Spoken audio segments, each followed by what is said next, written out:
যিসকলে বিজেপিক ভোট দিব তেওঁলোক হ'ব জাতিদ্ৰোহী। দৰং ওদালগুৰিত বিজেপি প্ৰাৰ্থী সাংসদ নিৰ্বাচিত হ'লে মহাপাপ হ'ব।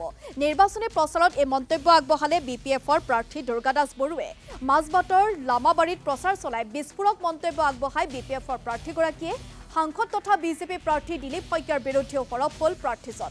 জাতিৰ হকে বিজেপিয়ে কি কৰিলে বুলি প্ৰশ্ন দুৰ্গা দাস বৰুৰ।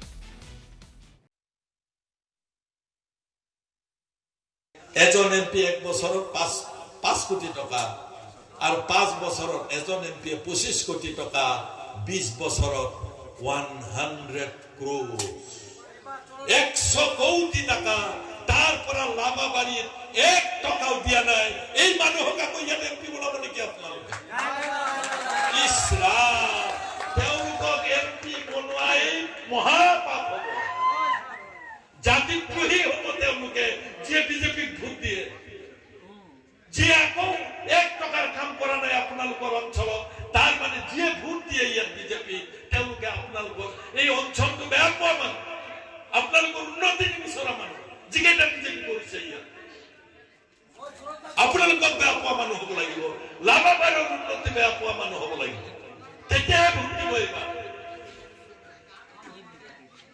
ইয়াত সেইকাৰণে মই আপোনালোকক ক'ব বিচাৰিছো যে মোৰ দলীয় সতীৰ্থ যিসকল আজি ইয়াত উপস্থিত আছে, আপোনালোকে সঁচা কথা ক'ব।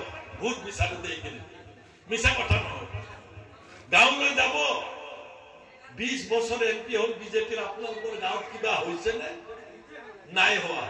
তেতিয়াহ'লে আপোনালোকে এইবাৰ ভোট নিদিব। দুৰ্গা দাস বৰুক দিয়কচোন।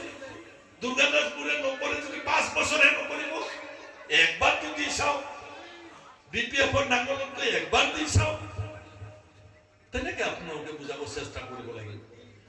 আজি আমাৰ আৰু এটা দুখ আছে। বিটিসি অঞ্চল, বিটিসিৰ বাহিৰ অসমৰ 6 জনগোষ্ঠীক জনজাতি কৰা বৃহৎ নদীবান, অসম চুক্তিৰ ৰূপায়ণ, আমাৰ জাতীয় সমস্যাসমূহ, আমাৰ আঞ্চলিক সমস্যাসমূহ, আমাৰ বিটিসিৰ সমস্যাসমূহ কেতিয়াবা এই 20 বছৰত এই আমাৰ মঙ্গলদৈ সমষ্টিৰ এমপি পাৰ্লামেন্টত দাঙি ধৰা আপোনালোকে শুনিছেনে? একদিনৰ কাৰণে